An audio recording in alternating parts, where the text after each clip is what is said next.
And we're live. Happy Friday. Happy Friday.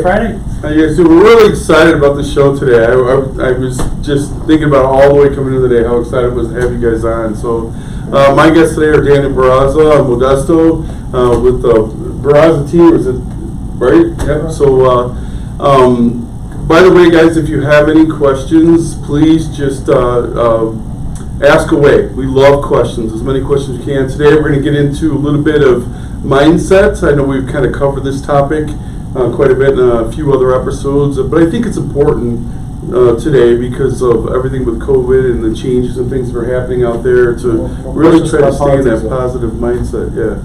And then we're going to dive into database, but first I want to introduce you to Daniel and Modesto. We're going to start with Daniel, and we want to learn a little bit about you. I mean, how long you've been in real estate, what made you get into real estate, all that good stuff. So it's been 9.5 years. Got into real estate in March 31st, so close to April of 2011. Oh, wow. In 2008, I got laid off from my job, as many people did during the down market, and from 2006 through 2007 through about 2010, I got laid off, and I was losing my house, and I did a loan modification on my house, and in 2008 I started helping people do loan mods.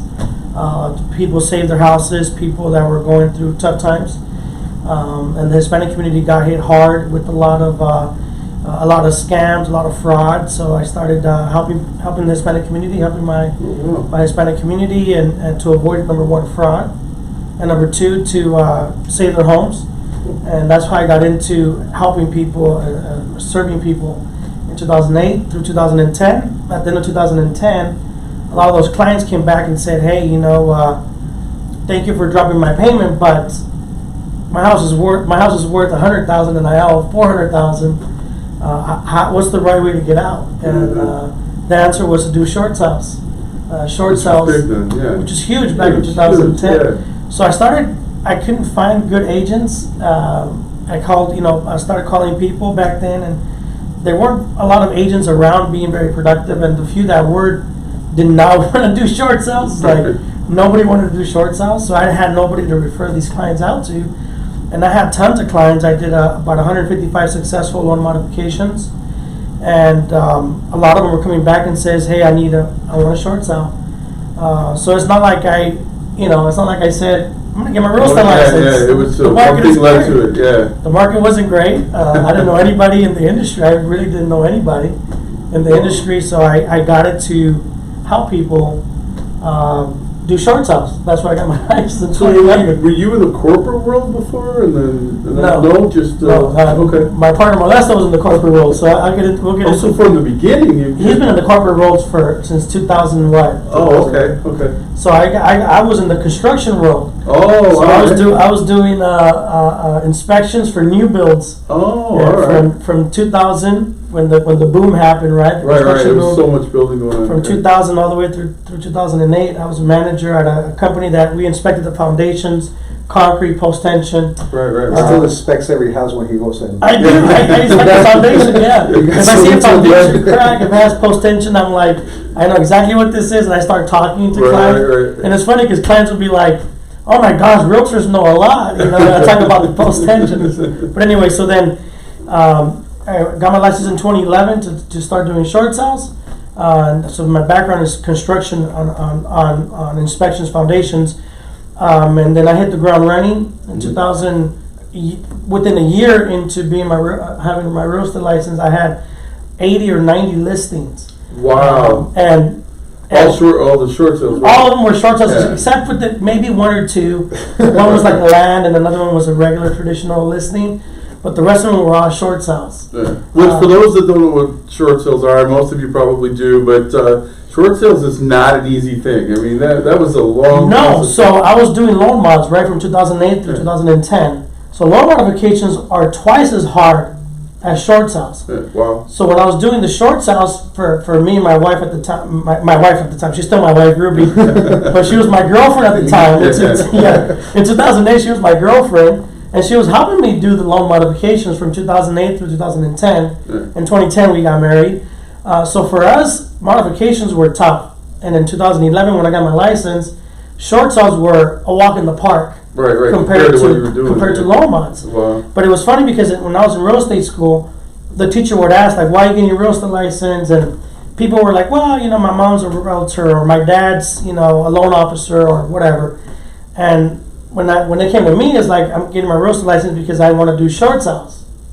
And the teachers were like, You don't know what you're talking about. This is so complicated. my What are you gonna do what? realtors at the time were running away from short sales, and I was diving into them. Right. So as soon as I got my license, I hit the ground running. I had a ton of business, had a ton of buyer leads because I had signs and properties, and short sales took, between 4 months all the way up to a year and a half. Long time, yeah. So my sign was sitting on properties for up to a year in some houses, and so imagine I was getting a ton of all the branding you were getting, yeah. and a ton of sign calls. So, Right. anyways, to make the long story short, that's why I got started in real estate, and throughout the whole time I was talking to Modesto. He had his real estate license from before, so he was always into real estate, and he was in the corporate world working for Procter and Gamble.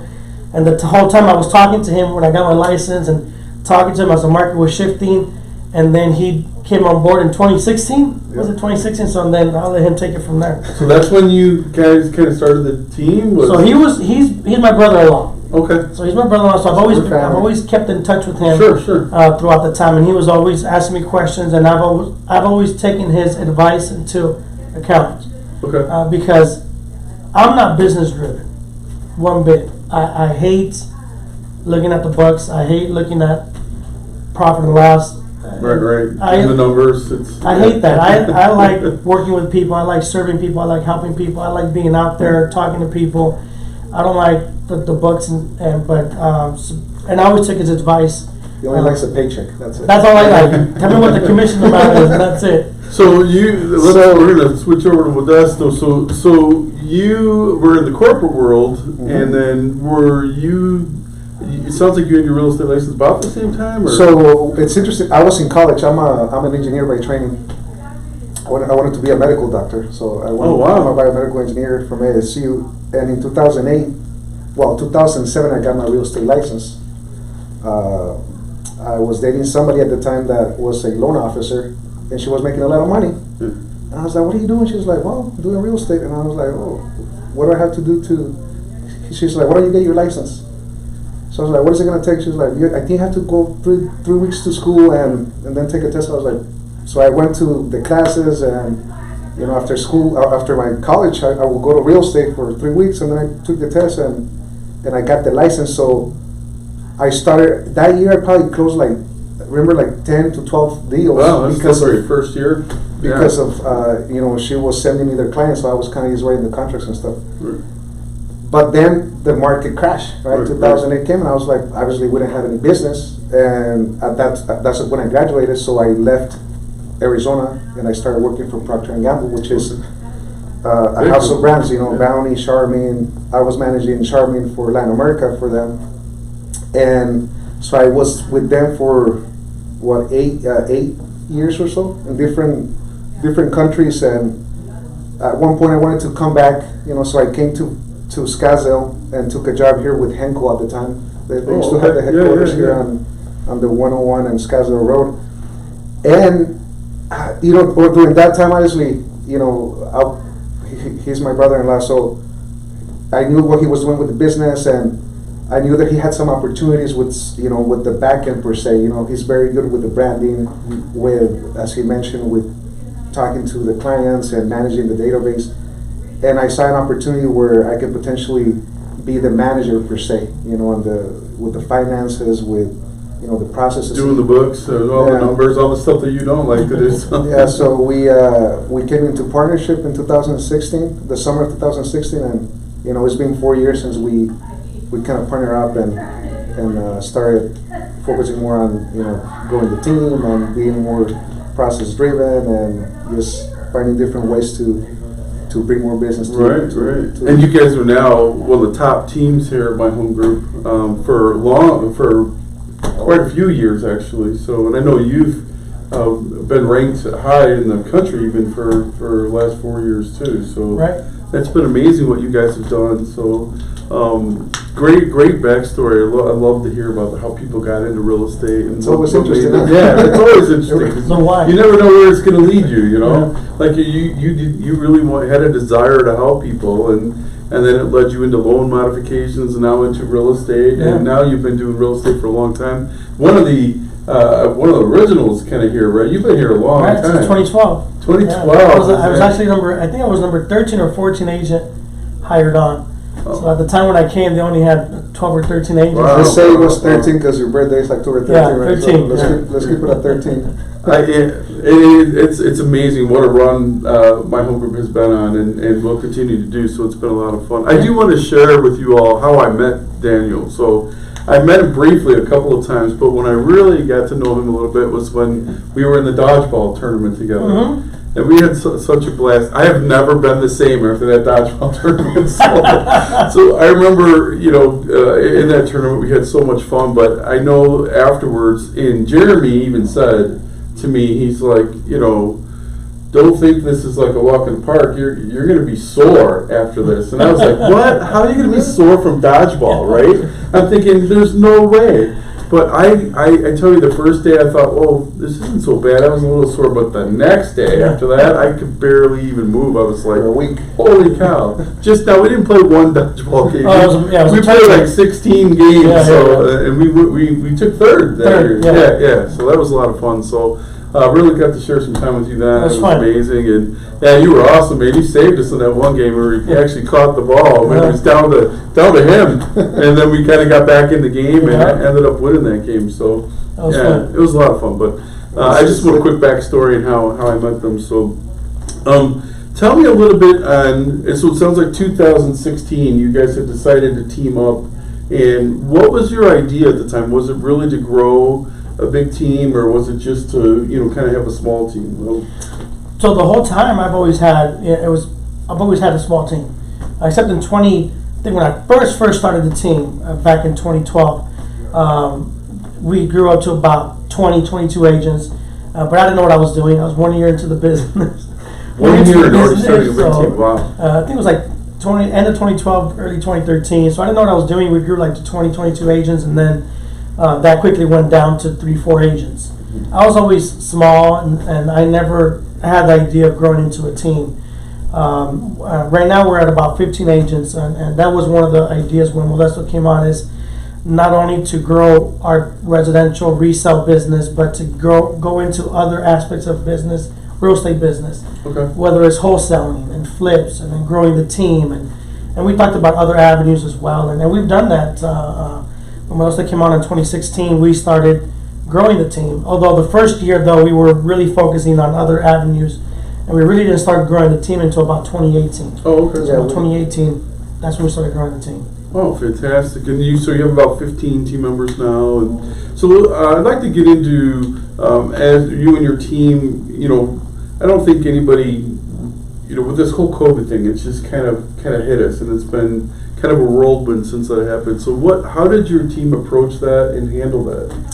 I think that, obviously no one knew what to do at first, right? It's something that nobody was prepared for, something that I think at the beginning, everyone, our team, ourselves, were like, okay, let's make sure we first take care of ourselves, and let's see how the market is going to react to this. So at first, I think that most people expected that the market was going to the real estate market was going to have a negative effect or impact to it. And to our surprise, it actually was the opposite, right? I mean, right now we're sitting in a market that is probably the hottest it's been ever. Right? Even before the crash in 2008, inventory is extremely low.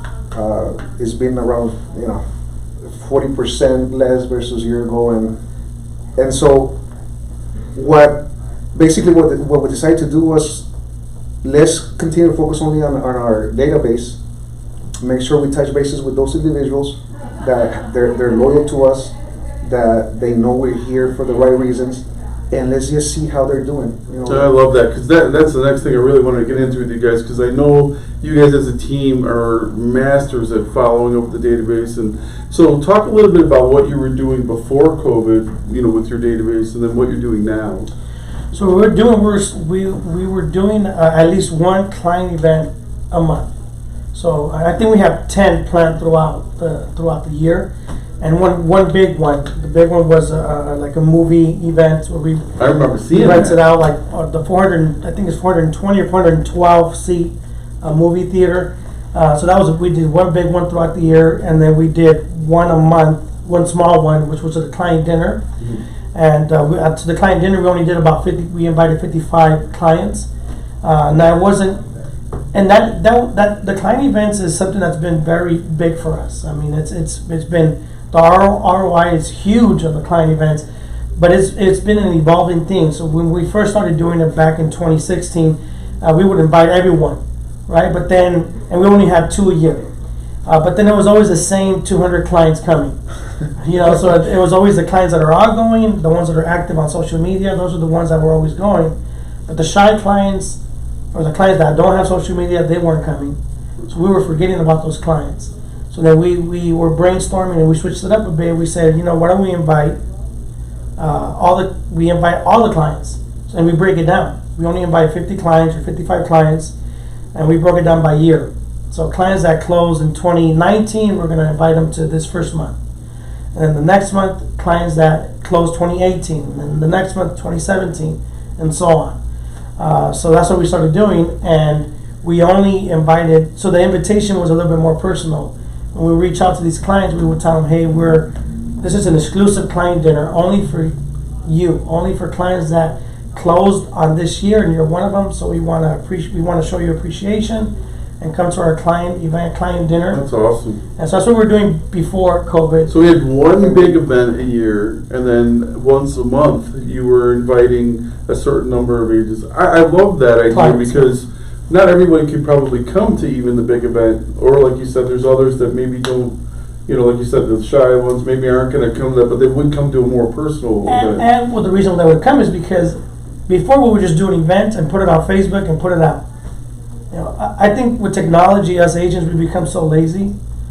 We become so lazy that we just, do a client event and we put it on social media and just do an invite, right? But what it takes for them to come is actually like being more personal, right? Yeah. Something smaller, something more where it feels like a family. And so that's what we always try to make it seem, like it's a family thing. And people feel more comfortable. We're talking to everyone, and it's just nice to catch up, see how things are going. Obviously, our business partners are also there. And something very cool that we started doing is to give that the award. Barraza Heart Award, yeah. Oh, So okay. that's something totally innovative and different, right? But it was Yes. your idea, so tell them. So the more personal part came from not just an invitation on Facebook, or not just an invitation on Eventbrite. We picked up the phone or picked up our text or phone call and personally invite them. So that's the personal touch. And Modesto mentioned like the family part. Like we treat these clients like family. We treat them, we show them love. We hug them, and it's gonna be weird now after COVID. We can't hug or whatever. We would hug them. Fist bumps right now. Yeah, and Modesto, he's great with babies. He would hug the clients' babies and pick them up, and it's weird because babies love them, so babies would hang on them, and it's just very personal, very family, and the clients felt that. But we started doing this Barraza Heart Award, and we started doing it. I think we started doing it in November of last year. So we only did it from November through February because March all the events got canceled. Everybody, had to shut it down. So we only did 3 or 4 awards that we give out, and we would give this a Barraza Heart Award to clients, and we would give the award out to clients that we saw did an impact in their community by loving people, by caring for people, by having servant leadership. So those are the people we give out awards. Because us agents, we love getting awards. So we thought if we love getting awards, why wouldn't they? Why wouldn't they love getting awards? Yeah, So that was a great idea. Yeah, so we did that, and also obviously, like I say, just make it fun and entertaining for everyone. We will give out gift cards, and so we put that on social media. So for the next event, people were expecting like, hey, am I invited to this one? Hey, am I gonna get an invitation? I was like, well, let's see, and some of those clients either they probably been with us a couple of transactions, so they're like, I think I was so bad in 2017. Can you check your database? Wow. So they wanted to get invited multiple times, and That's so it amazing. became something super fun and entertaining, and the ROI is huge. So we haven't done that right now, right? Right, because so how did that? So coming up to that, so now March hits, and that kind of changes what you're doing. So you have the personal events. Obviously, you have your system that you have that's reaching out to them all the time. So now COVID hits. How did you guys adjust to that change where you're not meeting them personally now? So for the database, for what we started doing is doing phone calls. Starting in, and again, what Modesto mentioned earlier is we didn't know what was going to happen. We really thought the market was in the tank. We really thought that a month about going. It was a big scare. I mean, you're right. Everybody thought we didn't know what was going to happen. We even talked about this. I think it was mid-April. We talked about going back to doing what I was doing before, which is, hey, why don't we offer assistance to people? Because we didn't know what kind of government assistance was going to be out there. Whether there was talks about receiving a check, and the PPP came around. I think around May, was it? End of April, May. Yeah. So why don't we try to assist small businesses that may not know how to apply for this? And so we were just brainstorming. What do we do? Like if there's no money coming in from commissions on real estate, we need to start thinking how else can we serve our community. So we were brainstorming all that. To what else can we do to number one, serve people, help people, Right. and number two, bring in an income. I love that mindset because it's that age-old saying of the more you give, and it's not. And I always say it's the more you give with a grateful heart, not just give to receive. So if you truly give, I think that's when you're truly blessed. 100%. Yeah. My heart's always been on serving and helping people, and I believe when you do that, the money's gonna follow. And I learned this from Modesto, and I know he got it from one of his. He follows Tony Robbins and other gurus out there, but one of the things I got from Modesto was you find a need and you fill that need.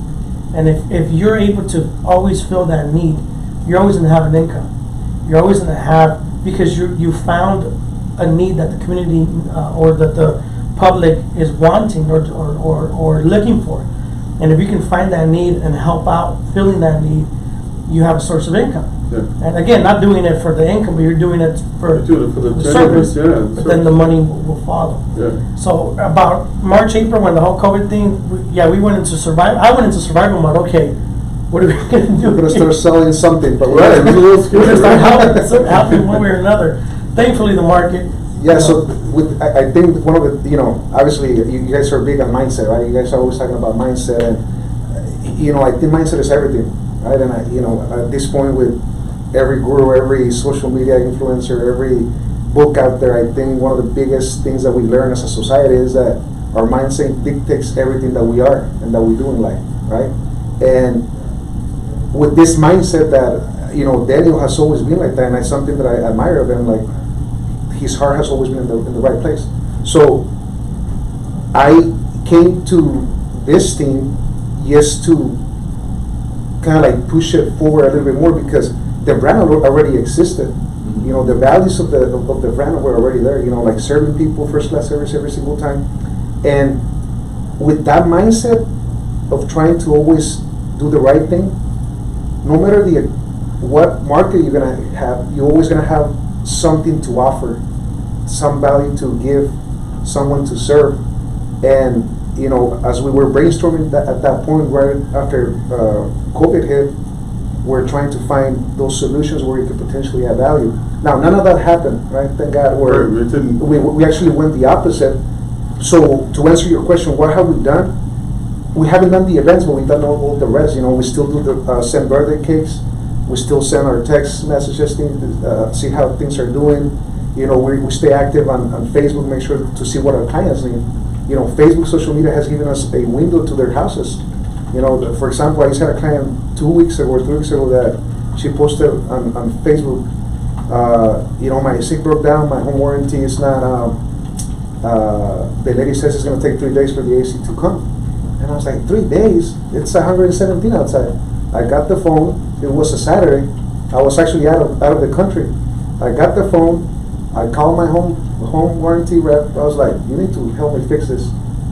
And she helped me. The lady didn't have money to pay for there's $150 that you can get to go buy fans and stuff like that.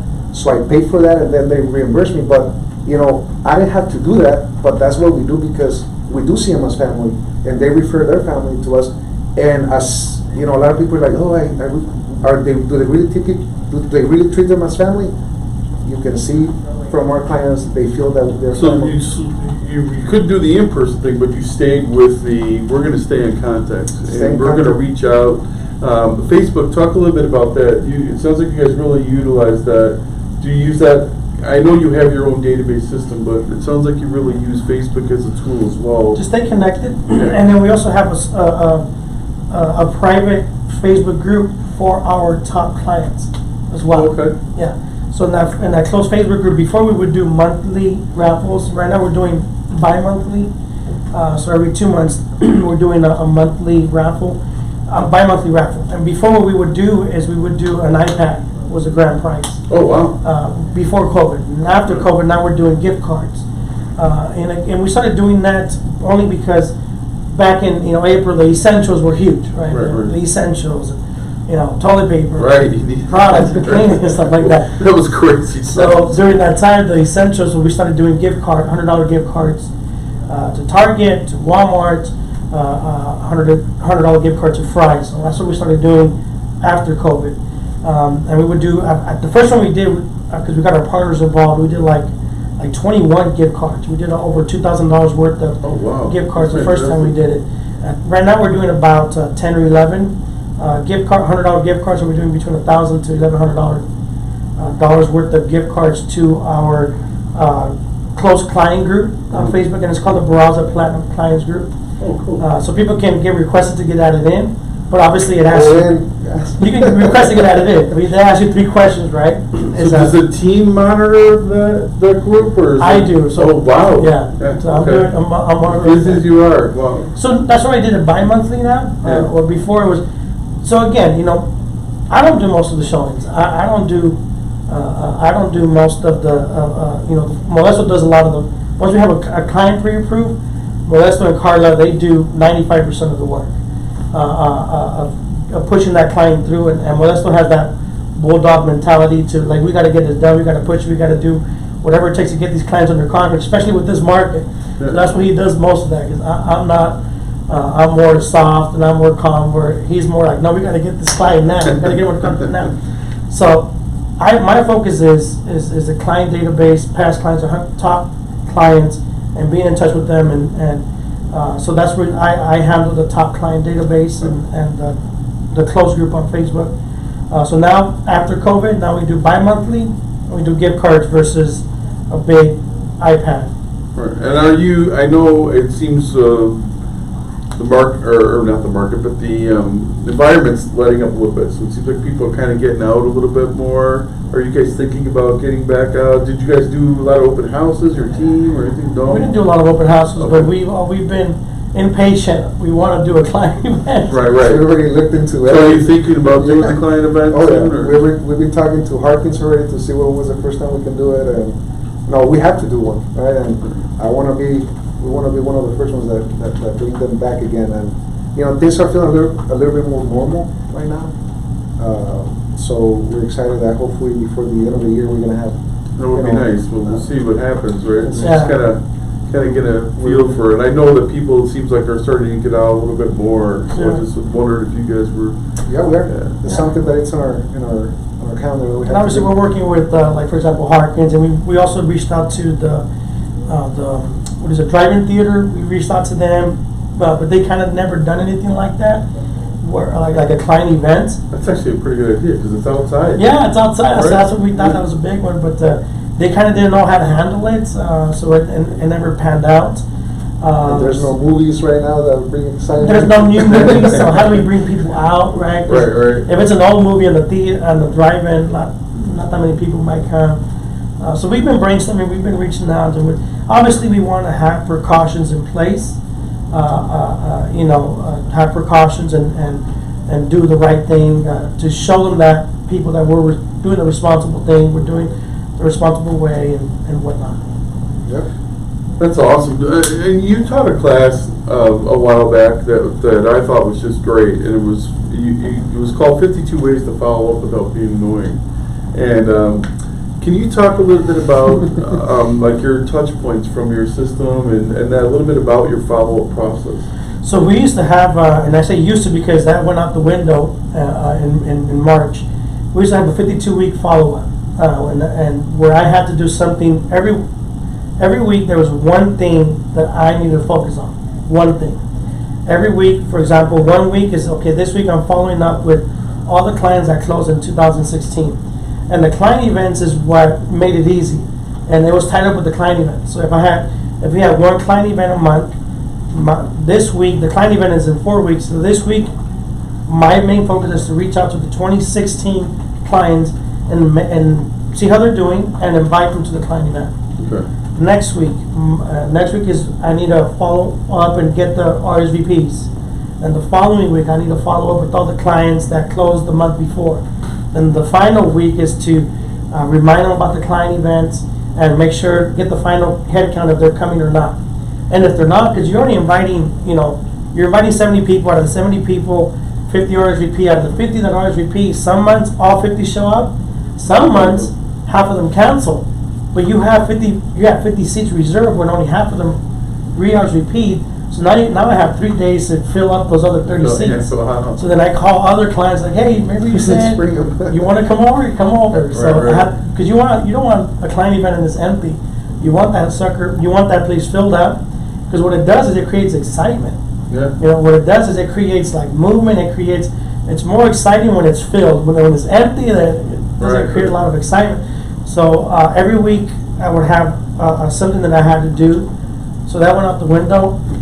So now we just. But we just spent, a personal call. I wouldn't say it went out the window, obviously, because we don't do the events, right? But we still, like I said, something that we did was when this happened, we wanted to make sure that our clients were okay. At least to see if there was anything that we can do for them, that we were here. It wasn't about like, hey, you want to sell, you want to buy. It's more like, hey, hope everything is well. If there's anything that real estate related or even not real estate related, we're here to help to serve you. And by giving some of these gift cards to some of our clients, right? It was no longer about a night, but it was something that potentially can be of help to someone that obviously lost their job or something like that. But we had to be more compassionate maybe and understanding of, we don't know what situation anyone is going through, and we are blessed to help a lot of the Hispanic community, the first-time buyers, and a lot of them, are individuals that work in the restaurant industries, and we knew that potentially they were going to be actually affected by that. So it was just a matter of keeping in touch with them in more of a compassionate way versus, hey, come and party with us, So that's something that we It was looking at their mindset. Yeah. It was Right. us. One thing is, we talked about mindset is our mindset, but reaching out. When I was saying out the window, I meant calendar-wise, Yeah, orchestrated. the personal. I understood what you meant, because you can't do the in-person meeting where you're shaking But we still hands reached out to them. We will still call them and see how they're doing to see their mindset. Where are they at?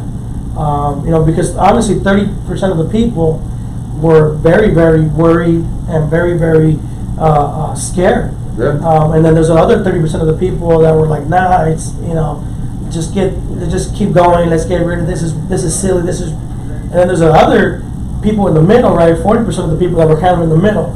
And so it's always important to know what the client's mindset is, and like Modesto mentioned, be compassionate and how they feel and how they're talking, and just feel, just serve them and then connect with them, no matter how they feel, no matter what ways they see things. It's connect with them. Yeah, it's human kindness, right? It doesn't matter, if they, what side they're on. It doesn't matter what, if they don't care about wearing masks or they care about wearing masks, all that stuff. You still have to be there for them. So, Exactly. yeah, I love that. Let's talk a little bit about, because you know, like you both said, even I wasn't sure what the market was going to do, but the market stayed strong. Yes. So what are you seeing out there right now? I know when you listen to the Crawford report and stuff, they talked about how we went from a crazy insane market to really just an insane market. So we didn't really tank like we thought we were going to do, but I mean, you're here out there all the time that there's the multiple offers, above list, no appraisal. How are you guys handling that when you're out there working with your clients, and talk a little bit about that? So, you know, I think that, as you mentioned, it's a market that we were not expecting, right? Now, in 2007, when I got my license, there's some similarities to what's happening right now versus 2007, where, you know, people were just offering crazy amount of dollars for a house, and, you know, giving $10,000, $20,000 above asking price just to get those properties. And we're seeing a little bit of that right now. And what we have to do is kind of like adapt, right? Like anyone else. And I think this is where, you know, we have to really be upfront and set expectations with our buyers and be like, listen, the reality is that there's limited inventory out there. Crazy low inventory. It's gonna take more time for us to find you the right house and for us to get the contract accepted. Yes, because it's gonna take more effort for both of us to go and see houses, to submit offers, to be aggressive. But I promise you that I'm gonna find you a house. Right? It's never happened that I don't find you. It has never happened, and it will never happen that we don't find a client a house. It's just going to take more work, more effort, and more creativity from our end as the agents to get those contracts accepted. Right? Unfortunately, 80% of the contract is always about price. Right? But there's that 20% where maybe there's a relationship with somebody within that transaction that we can help. Maybe there's something that the seller is expecting that we can potentially, you know, ask the question like, hey, is there something that the seller might be expecting that we could potentially, you know, do in the contract? Like, sure, that help us get the deal. Yeah, so it's just that idea of, you know, setting the right expectations with the buyers, because right now there's a big pool of buyers that are frustrated. Yeah. There's a lot of buyers that are frustrated, thinking that the agent, whether it's us or, you know, their agent, are not doing their job and trying to find their homes. But we need to set those expectations with them up front, that it's just going to take more effort for both of us. So as soon as you see a house, let me know. Let's go either in the morning, night, I don't care. Like, let's make sure we go and see it. Let's submit an offer. The more we do it, the better, higher chances that we have. You know, and it lead us back to the point you both made a little while ago, which was, you know, not just our mindset, you know, how we're going to handle the business, but you just hit on the mindset of the client, because how hard it is for them right now, because there is low inventory. Oh, yeah. They're out there competing offer after offer, and as agents, we got to be mindful of that, you know, to try to help them through that process. Absolutely. Because it is tough, not just for them. So it's tough for us to go out and try to find that house that they're looking for, but then we got to go to battle, if you will, to try to get them that house. It's frustrating because imagine this, right? And there's some people, first-time buyers, that they've been working on their credit, per se, their situation for some time. You know, let's have people over a year, 6 months, whatever. They finally get pre-approved. Right? They took a lot of work and effort for them to get to that place. Now they're like, okay, I'm ready. Let's go. Let's go get me that house. I'm ready to move. And then they come to the market. They open the doors like, how many houses are available? You know, the ones that you want, there's 10, and each one of them probably have already 2-3 offers. Yeah. But, you know, once you set the expectation, they know what it's. You know, that we're preparing for the bottom. Setting that up front Yeah. is not as hard of a fall for them when something happens. Because right? they know, like, listen, we're trying. Yeah. I promise you, we're gonna get it.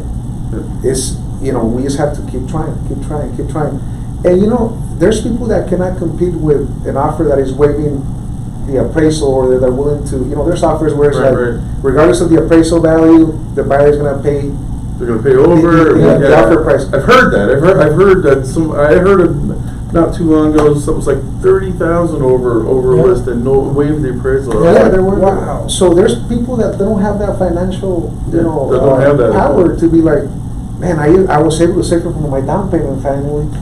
I got for closing costs, but I cannot come up with those $5,000 if the appraisal comes lower. So, what do you do in situations? You just gotta keep trying because there's at some point we're gonna find them a house. It's just take a little bit more work. And I love that you said setting the expectation because that is hugely important. I know back when you were doing loan mods, you had to do I used to do loans back in the day too, but I know that was the biggest part of my job was to set that expectation, to lay that out for them. This is how the process is going to work. Yeah. It's not easy, and you're going to have to, especially loans. It was like you have to bury me your soul, basically. I need to know everything so that we can make sure that we put you in the right Yeah. situation. And I think a little bit the same here. It's like setting that expectation up front. Just right now, how low inventory, the competitive market, and that it's going to take a little bit of patience. So I think that's great that you guys do that. Talk a little bit about where you see maybe the market going. I know do you think we're going to be a strong market for a while, or what's your thoughts on that? I know Modesto follows the markets a lot, so I'll let him take that question. Well, it's one of those questions that we all want to have some sort of either an answer and opinion. Right? I think that from a financial perspective, we are totally different versus what happened in 2007, right? Not anyone can get a loan back then. Like, if you were a dishwasher at Kentucky Fried Chicken, I remember helping a client getting a $500,000 property. This is no joke. Yeah. Back then, I didn't know what I was doing, right? I wasn't the lender, but I remember, and I was like, how did that kid get that house? But everyone was being able to. Yeah, I know what you're saying. I was sitting in my office one day, and I was a lender at the time, and we always learned the new programs that come out. And there was actually a program that was like a stated to like a 550 score, and I'm like, who comes up with this stuff? I'm like, how is this even possible? Right. But it was a crazy time, right? So exactly. So and obviously we are not in that situation. So that's what I tell clients because every client also either whether you're a seller or buyer, they're like, what do you think is going to happen? Is it a great time to buy? What should I do? And yes, we have to be super honest with that. First of all, I don't know what's going to happen. Second of all, right. We don't have a crystal ball. there's some probability of. So I talk in terms of probabilities all the time.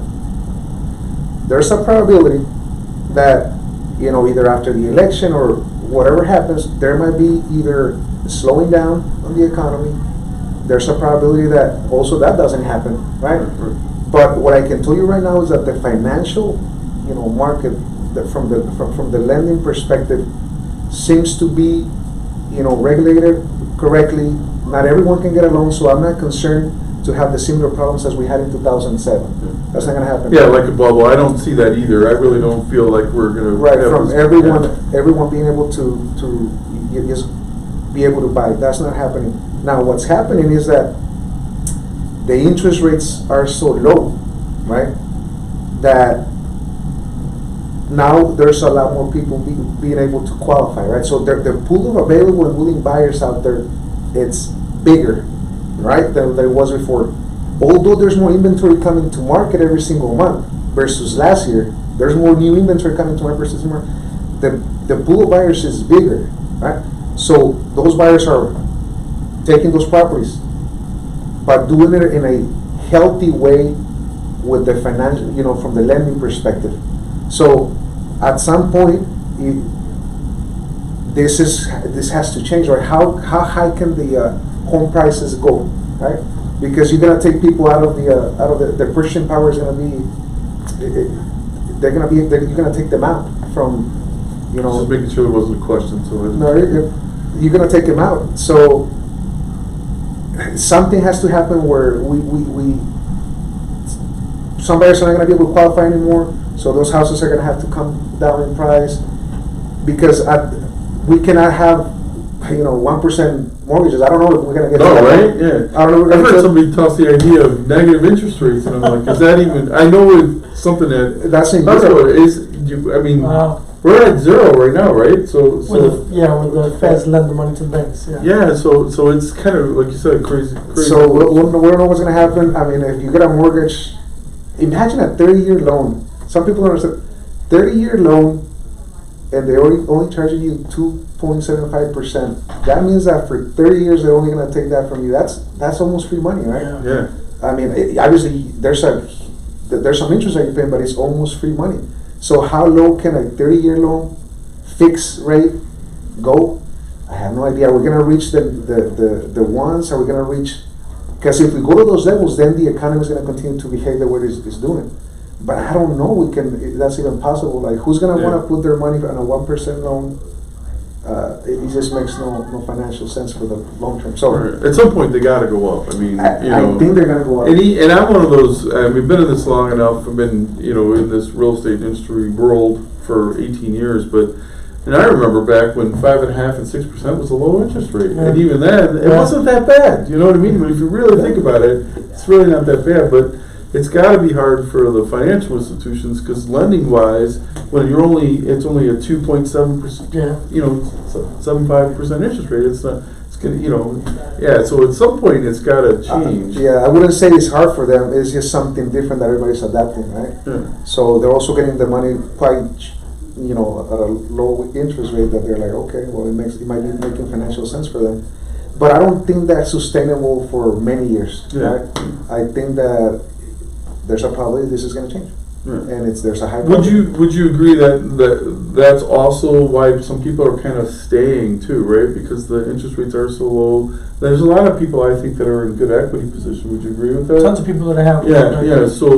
So even if they were struggling, refinancing can be a solution because they can pull a little bit out, but the rates are so low that it's not really affecting their payment as much. So instead of selling or whatever, maybe that some people are just staying. Yeah, and we always, that's a great point you're making. We always tell our clients, we give them all the options because we get a lot of the calls that we get is like, hey, Modesto or Daniel, like, what should I do? Should I refinance? Should I sell?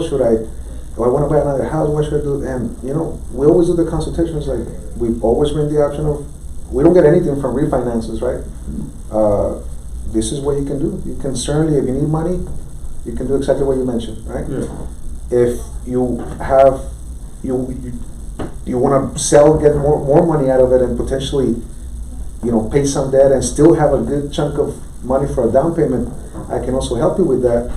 And you're gonna potentially get to a better place, a better house, and your mortgage, interesting enough, is not gonna be as high as you might expect because the interest rates are way lower than they were before. And although houses are going up, they're not. Yeah. I love that you give them the full picture because that's kind of that lender mindset too, right? Most lenders try to, I hope they are anyway, give them the full picture. Like, here's what a refi situation would do for you. Here's what purchasing a home would do for you. Here's the different programs, so they really can make the best decision. Even if it doesn't benefit you on a sale, but it benefits you on that, like that service mindset you were talking about, was putting them in the best situation. They don't forget that. There's countless stories where clients call us and we helped them, and we never got anything for whether it was a refi.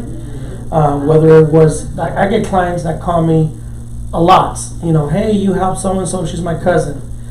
I'm currently in the process of buying the house. I have my realtor, but we already put offers on 10 different properties, and we can't. Oh, what do you qualify? What's the price point?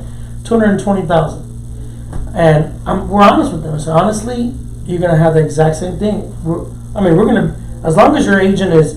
If a house comes up and you tell them I want to see a house, as long as they're available, as long as they're answering your calls, as long as they're fast, same thing's gonna happen here. It's a competitive market.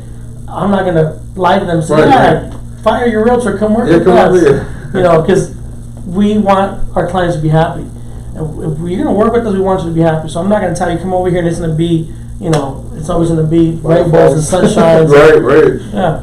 So there's times that we tell people the truth, even though it doesn't benefit us one bit. I love that you said that because, realtors, if you're listening, I know there's people on the show, what an important point that is, because if you really are going after the business, that could be detrimental to you and your business, because if you do say, hey, yeah, come over here, we'll help you find it, but they go through the same experience, now they're going to have that mindset towards you and your business. Like, what do you mean? You sold me rainbows and unicorns, right? Exactly. Yeah, and I got the same thing. So I think it's truly being of that giving heart, that genuineness, that right up front with them. This is what we're gonna do. This is what, and you were honest with them in that situation that you're gonna get the same thing here. So if they're providing that for you, Right. you're in the right spot. So Right. I think that's. And I did important. tell them, it's like, hey, talk to your realtor and, tell them, 1 more month or 2 more months, or have an agreement with them. I need to find a house in 1 more month or 2 more months, or I'm gonna start looking for other options. I do say that, have that conversation with them.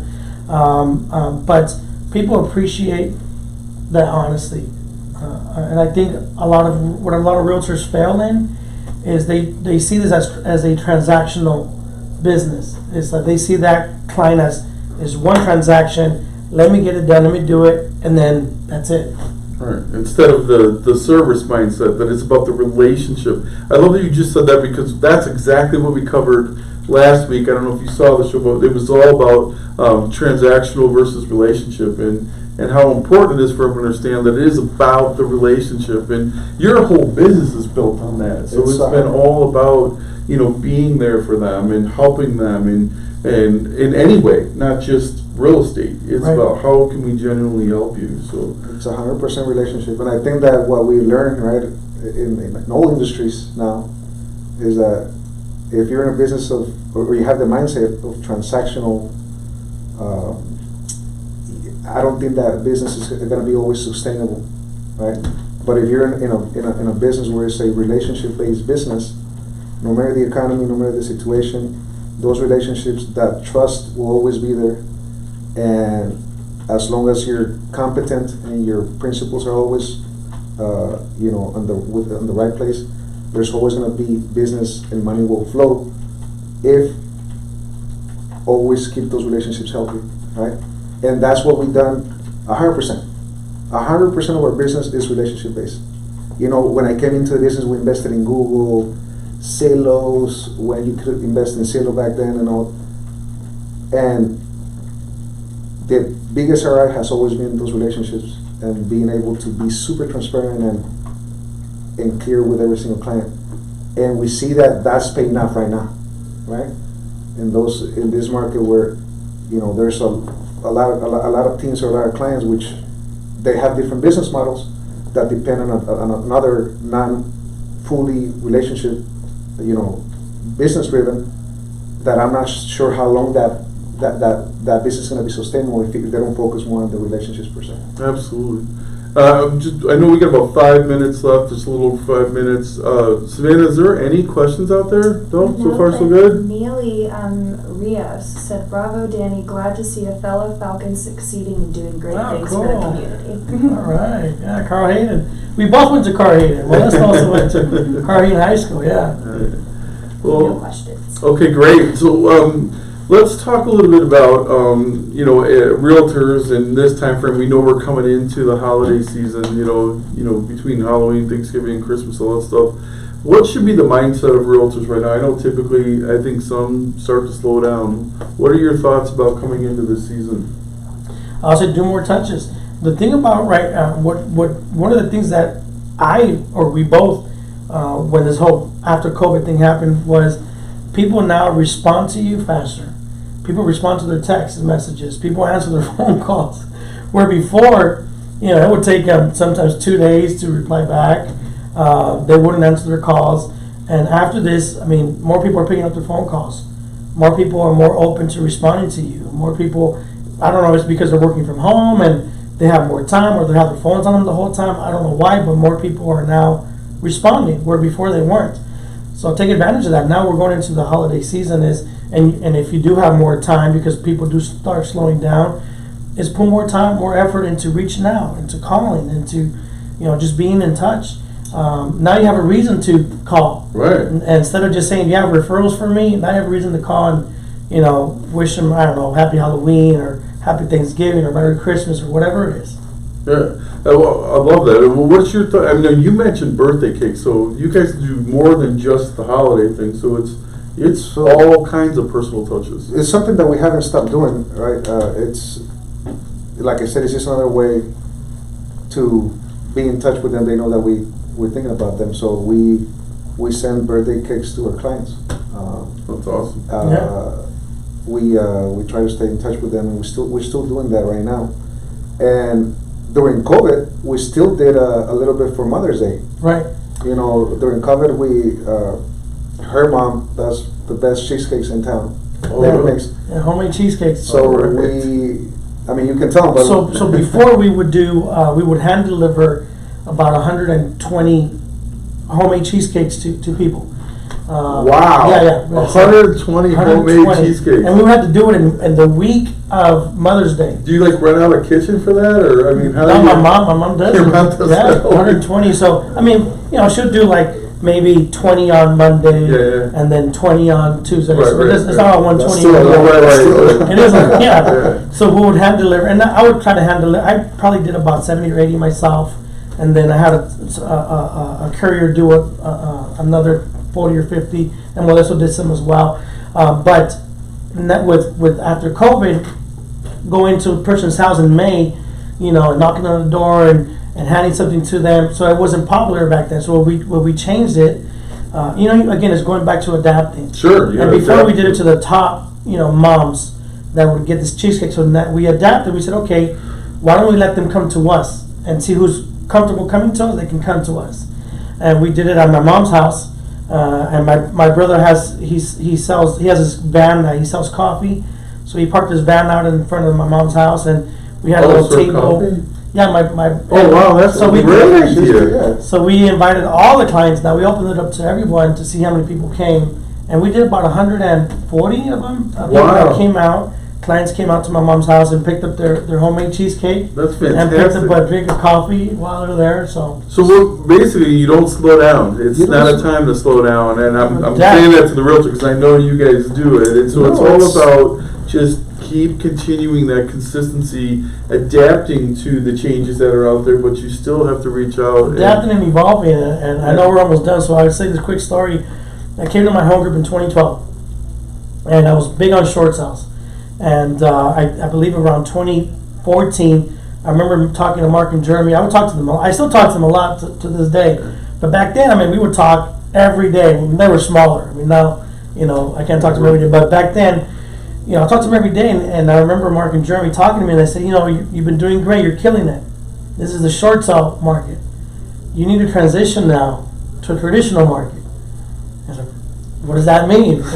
You need to learn how to market now to a traditional market, regular sales versus short sales, because short sales are going to die. They're eventually going to fade. So they were big on I always learn from them. Things change, things are going to evolve, things are going to change. So be okay with change and start falling in love with change, because change is going to happen. And when it change, evolve and still be in service and still being productive and still having an income. So you have to evolve. You have to evolve. Change is going to happen. Yeah. Right, and that's the one thing about real estate that we do know is that there is change. It You either evolve or die. all the time. And we're in a market that is the most active market in the United States, right? Like Phoenix is where most companies, startups want to come and play. So it's going to continue to change for us if we're playing in this market. So we just have to find ways to stay relevant, to add value, to service our clients, and to always try to find that problem that we can solve better than somebody else, faster than somebody else, more elegantly than somebody else.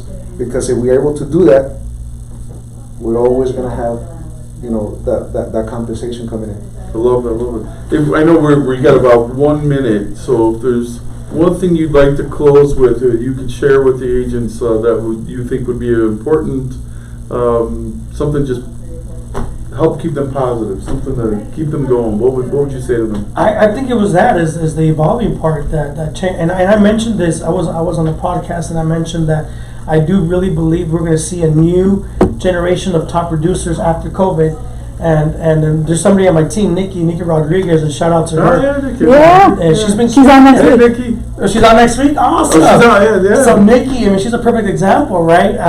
From what I mentioned back in April when I was on this podcast, I said we're going to see a new generation of top producers, where they never were a producer, and now they're going to be a top producer because of change. COVID was a big change, right? Yeah. And when you adapt to that change and you find ways of being productive, and Nikki was one of them. she's one of the top producers now. She's been in the top 25 for the past 3 months. She's killing Yeah, it. she's crushing So it right now. I'm proud of her. So the agents listening to be encouragement is like, this is new. This is so find ways to adapt, find ways to evolve, and make it happen. Yeah.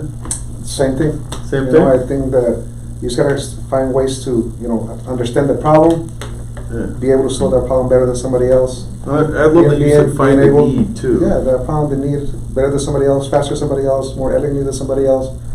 And if you're able to do that while you're keeping a good relationship with your clients, you're always gonna be successful. Awesome. And I can't thank you guys enough for coming out on Thanks the for having show. me. Just a It's little fun. bit great seeing you guys, especially I haven't seen you guys in a little bit. So thanks again for coming on the show, and everybody have a fantastic weekend, and we'll see you next week.